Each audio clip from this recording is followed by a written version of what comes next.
Estados Unidos acaba de capturar un segundo barco iraní durante la noche, después de descubrir exactamente qué había en el primer barco que capturaron hace apenas 2 días. Eran componentes militares chinos que la Guardia Revolucionaria iraní necesitaba con urgencia, realmente con urgencia. Esto explica por qué un barco civil estuvo dispuesto a ignorar las advertencias de Estados Unidos durante 6 horas seguidas.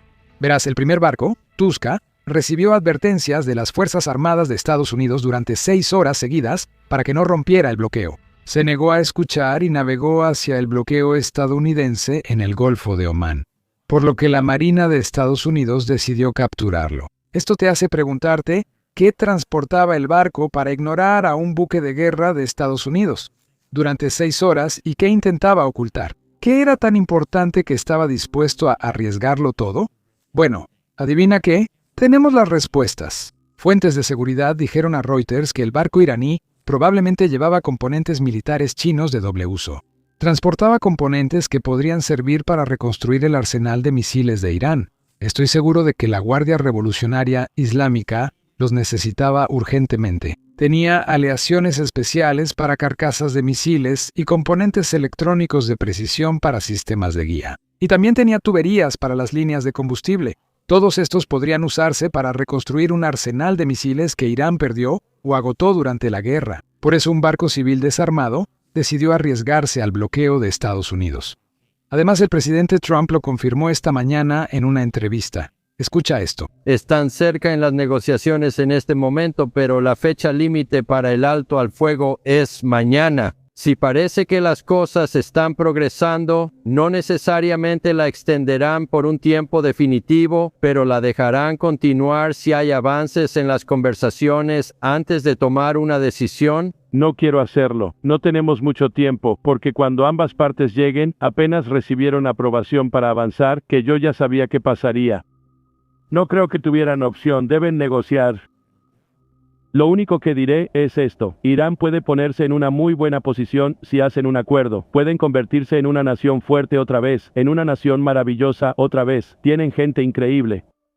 Pero parecen ser, ya sabes, sedientos de sangre. Están dirigidos por personas muy duras, lamentablemente. Y no me refiero a duras en el buen sentido. Es negativo para el país porque somos más duros que ellos.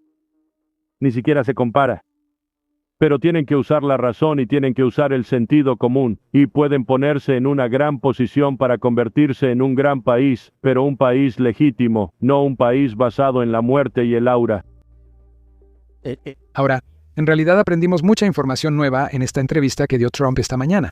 Parte de esa información es buena y parte no tanto, y vamos a hablar de todo eso en un momento. Antes de eso, hablemos del segundo barco que los marines de Estados Unidos tomaron anoche.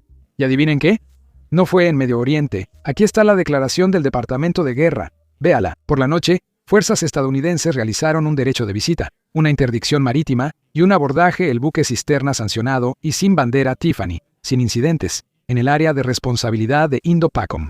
Como hemos dicho, seguiremos con los esfuerzos globales de control marítimo para interrumpir redes ilícitas e interceptar embarcaciones sancionadas que apoyen materialmente a Irán, donde operen. Las aguas internacionales no son refugio para embarcaciones sancionadas.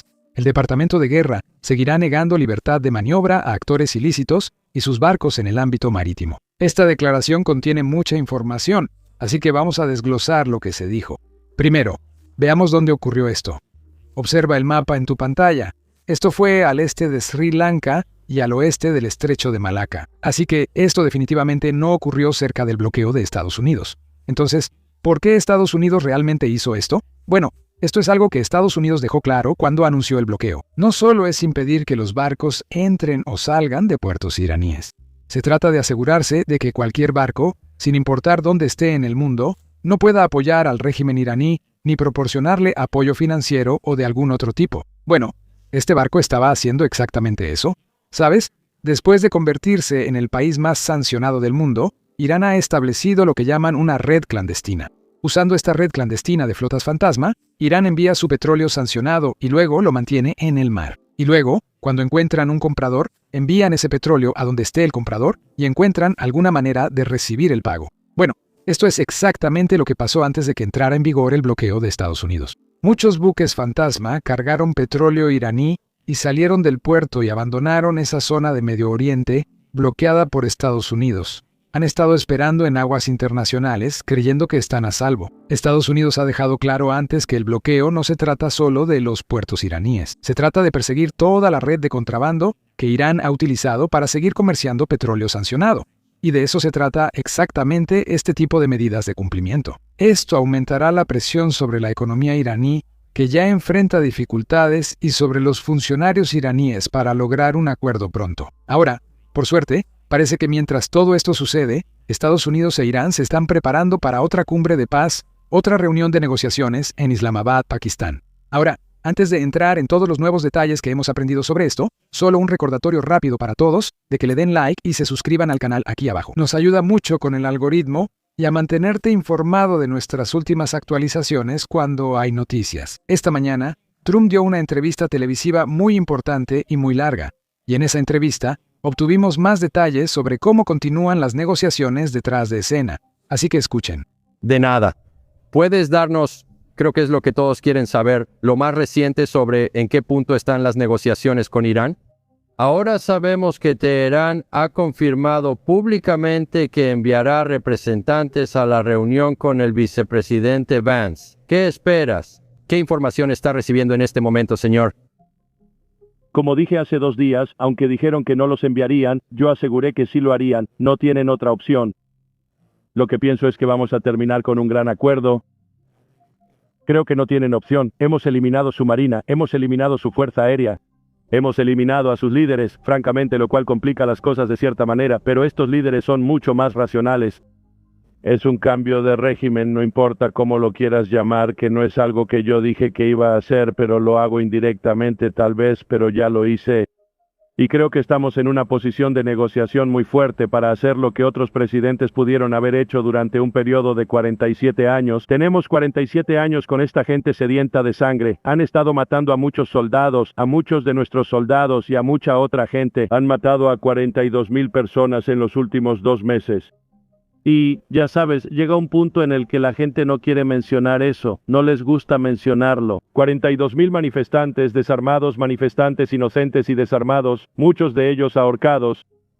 Ahora, ten en cuenta que el alto al fuego que ha estado en vigor durante aproximadamente las últimas 2 semanas probablemente expire en algún momento de hoy. No sabemos exactamente cuándo, porque nadie ha dejado claro cuándo comenzó, pero probablemente será en algún momento de hoy, a más tardar quizá a la medianoche de hoy. Ahora, no hay ninguna posibilidad, y de verdad me refiero a ninguna posibilidad, de que la reunión de negociación ocurra antes de que termine el alto al fuego. Porque el vicepresidente J.D. Vance, quien es el jefe de la delegación, aún no ha salido de Estados Unidos. Supongo que hay conversaciones tras bambalinas en curso, e Irán ha retrasado esto tanto como ha podido. Estoy seguro de que saben que ha habido información contradictoria de Irán en los últimos días. Una cadena de televisión en Irán anuncia que Irán asistirá a las negociaciones, luego otra dice que no, y así van cambiando constantemente. Y estamos escuchando mensajes similares provenientes de funcionarios iraníes que están hablando públicamente. Ahora, Irán tiene la costumbre de hacer esto. Hicieron lo mismo antes de la última reunión de negociaciones, que tuvo lugar hace aproximadamente una semana. No debemos dar demasiado peso a lo que dicen los medios o funcionarios iraníes. Lo que realmente importa es lo que están haciendo. Ahora, desafortunadamente, no vamos a saber con certeza si Irán va a venir a esta reunión hasta que físicamente veamos un avión salir del espacio aéreo iraní y dirigirse a Pakistán. Esa es la única manera en que lo sabremos. Bien, están viniendo. Pero, sin embargo, parece que AP News informa que 2 funcionarios regionales están confirmando que Irán asistirá a las conversaciones de alto el fuego en Islamabad y probablemente se llevarán a cabo mañana. Y además de esto, también estamos viendo informes provenientes de Estados Unidos, que básicamente dicen que J.D. Vance saldrá de Estados Unidos esta noche para volar a Pakistán y, con suerte, tener una reunión mañana. Es un vuelo extremadamente largo, alrededor de 16 horas, así que tiene sentido que la delegación de Estados Unidos probablemente salga antes de que el avión iraní despegue de Irán, porque para Irán eso es como un vuelo de 1 hora, tal vez de 2 horas, así que no es muy largo. Ahora, la gran pregunta que todos están haciendo es, ¿se va a extender el alto al fuego?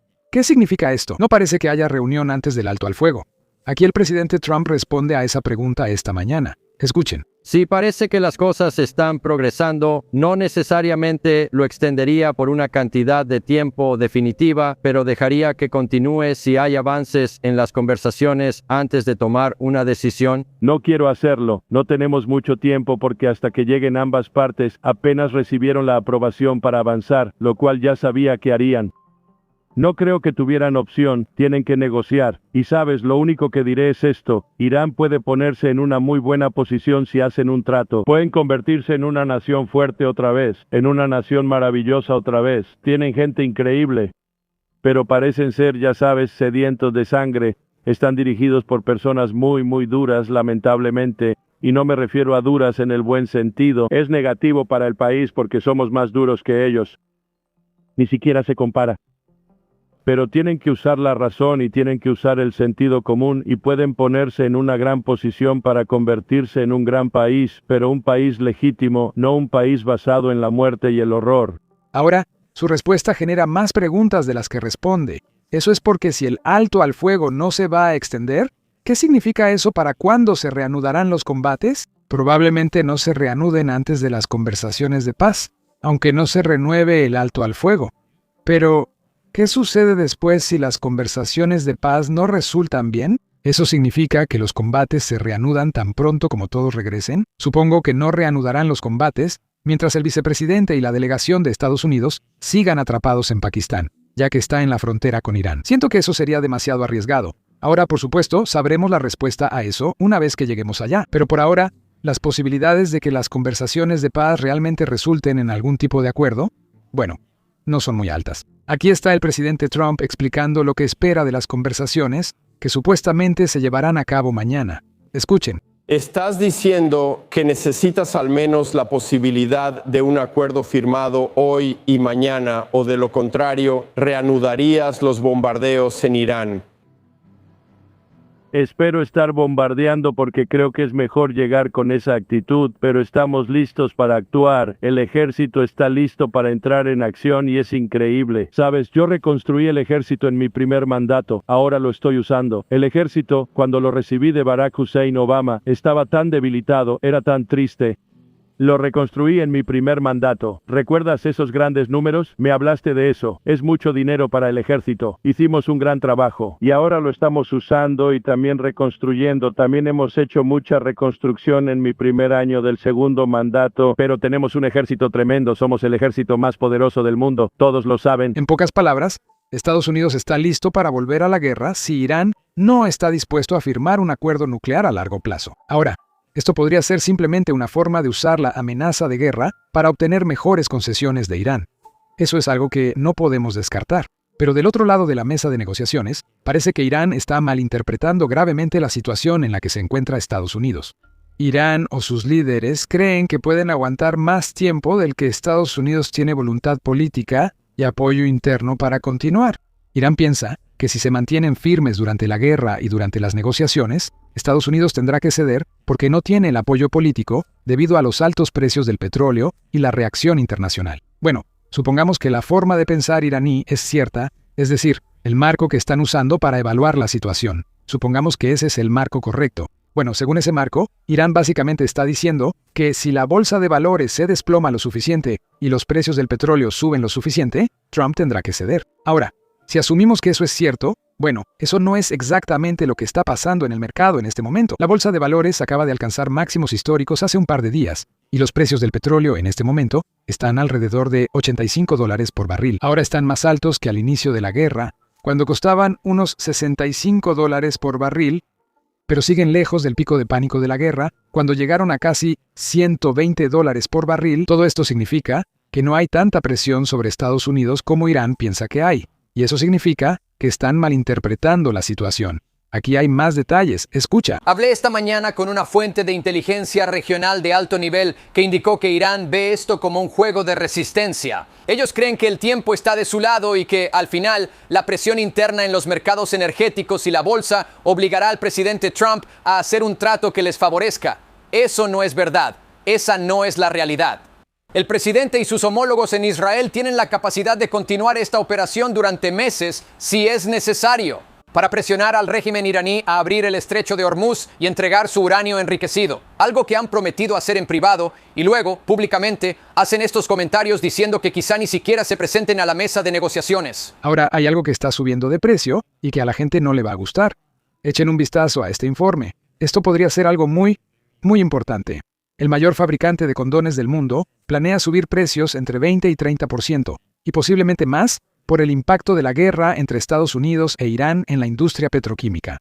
Carex BHD de Malasia informó a Reuters que la demanda de condones ha aumentado, pues los mayores costos y retrasos en el envío han dejado a muchos clientes con menos inventario de lo normal. Carex produce más de 5.000 millones de condones al año y es proveedor de marcas líderes como Durex. Así que supongo que esto podría influir, pero probablemente no será algo que vaya a favorecer a Irán. Pero de todos modos, cambiemos el enfoque al lado iraní de esto. ¿Cómo está la economía de Irán? ¿Y tienen suficiente capacidad para simplemente esperar a que termine esta guerra? Yo diría que no. Eso es porque ya tenía problemas antes de la guerra, y ahora el bloqueo e interdicciones de la Marina de los Estados Unidos solo han empeorado la situación. Irán no tiene suministros entrando porque ningún barco puede realmente llegar a los puertos iraníes. Y además de eso, no está exportando nada. Ya no genera ingresos de la industria petrolera, de la que dependía antes del bloqueo de Estados Unidos. Aunque Irán cree que puede aguantar más que la economía de EU, pienso que podría ser al revés. Aquí está Trump hablando de esto esta mañana. Escuchen. La gente ha estado matando a muchos soldados, a muchos de nuestros soldados y a muchas otras personas. Han matado a 42,000 personas en los últimos 2 meses. Y ya sabes, llega un punto en el que la gente no quiere mencionar eso, no les gusta mencionarlo. 42,000 manifestantes inocentes y desarmados, muchos de ellos ahorcados. No tratamos con las personas más agradables, pero lo hacemos con éxito. El bloqueo ha sido un gran éxito. Hace 2 días dijeron, abriremos el estrecho. Dije, no abrimos el estrecho sin acuerdo final. Ellos insistieron abrirlo, pero respondieron que no lo harían. Controlamos totalmente el estrecho solo para que lo entiendan con tantas noticias falsas por ahí. Ahora, para entender por qué Irán se está comportando de la manera en que lo hace ahora, tenemos que regresar y ver cómo Irán llegó a donde está hoy. Eso no solo significa regresar a 1979, cuando ocurrió la Revolución Islámica. De hecho, tenemos que ir aún más atrás, hasta cuando la dinastía Qajar gobernaba Irán en el siglo XIX, y ver cómo las decisiones que tomó la clase gobernante en ese entonces todavía afectan a Irán hasta el día de hoy. Bueno, ¿adivina qué? Eso es justo lo que hacemos en nuestro podcast de varias partes que salió hoy. Así que si eres alguien interesado en la historia de Irán y en cómo llegamos a donde estamos hoy, definitivamente ve a escucharlo. Puedes verlo haciendo clic en los enlaces de la descripción o simplemente puedes verlo haciendo clic en la pantalla final, básicamente en el video que aparece en tu pantalla.